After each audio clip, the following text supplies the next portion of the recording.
Peace. Ali, coming back at you on behalf of solimyers.com.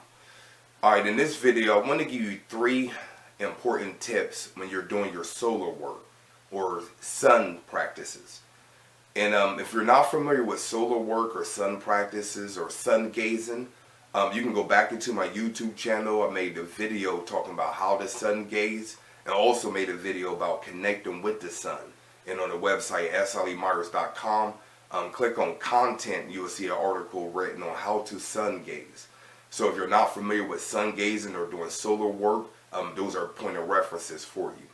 But there's 3 important tips that I want to give as far as doing your solar work, because a lot of people right now, by the teachings of Master Gibson, Tybro.com, Tybro.com, many of people are working with the sun and trying to get the effect of the sun blinking. Now, when you have the sun blink in like one of those videos, I showed you my sun that was blinking. You can also search the YouTube and see other people's sun blinking. But the sun blinks is a response to your consciousness. Now, many people think that you're doing so much things to make the sun blink, but the sun blinking is just an effect or result from you establishing a relationship. It's the aftermath, if you would. So the solar work, the practice is not to get the sun blink. The sun blinking is just an effect from doing the work. That's very important. So I want to give these 3 tips so you can strengthen your relationship with the sun. First tip is establish a practice. Establish a routine.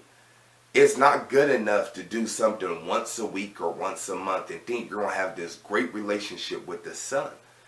The idea of a solar practice is just that. It's a practice. So if you take up sun gazing, then you want to get in a habit of doing it every day or close to doing it every day. It's sort of like the altar work. I always recommend that you give daily offering and daily prayers. So when you're doing your solar work, I recommend the same thing. You need to practice. You need to do something every day. So every day, go out in the morning or go out in the evening during sunrise or sunset and gaze at the sun. So if you do that every day, that's going to become a practice. That practice is going to make you a habit. It's going to make a habit because you're going to habitually do it every day. And that's where you want to get to. So the first tip is develop a routine, develop a practice, develop a regimen in order to strengthen your relationship with the sun. Second tip is lower your expectation. Just like I said, many people are showing that their sun's blinking, turning colors, projecting different rays, multiple suns in the skies, etc., etc. And when you see people having these grandiose effects, you kind of compare yourself, and you go out. The first time you ever go out, you expect that the sun's going to blink, the sun's going to change color, the sun's going to start talking to you. You know, we get these grandiose ideals because people are sharing their experience. So the second tip is lower your expectation. If you go back to tip number 1, establishing a practice, in that tip, I didn't say anything about getting a habit of making a sun blink every day. No, I recommend that you get in a habit of making a practice out of it.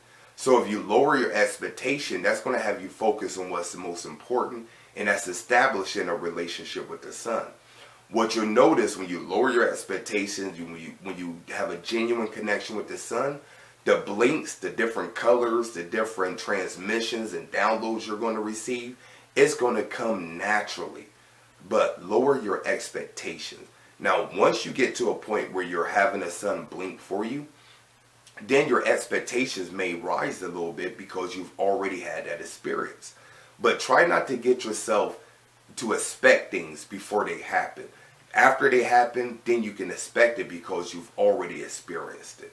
So second tip, lower your expectation. Third tip, and all of these are very important, but this may be one of the more important ones. Third one is you want to increase your emotion and your height of happiness and joy when you do your solar work. So before you go out and do your sun gazing, think about something that makes you very happy. I made a video on how to invoke higher emotions. You may want to check that out. But To invoke higher emotions of joy and love, all you have to do is think about a person, place, or things that make you very happy and very joyful. For me, it's my daughter, my 4-year-old daughter. She brings a lot of joy into my life, and she brings a lot of happiness into my life. So whenever I want to invoke a certain amount of emotion, I just picture her. And that brings all that tearful love, joy, and all that good mushy feelings or whatever that you need to increase your emotion. So just think about a person, place, or thing that brings a lot of happiness and joy to you before you do your solar work or even during your sun gazing. You do that, that's going to increase your joy, then increase your happiness, increase your vibration. And that's what the sun is looking for. It's looking for that emotion so it can match it up. And then that's how you get your sun to blink and do all kinds of different things, because your joy and your happiness is up. So once again, first thing, establish a practice. Number 2, you want to lower your expectation. And number 3, you want to increase your level of joy and happiness while you do your sun practice. These 3 things, I assure you, if you do them all together, but before you know it, your sun will be blinking and doing all kinds of miraculous things. So this has been Ali. If you want to find out more information about myself and what we do, be sure to visit my website, salimyers.com. Click on events and consultation to see the upcoming events and things I have to offer. And until next time, peace.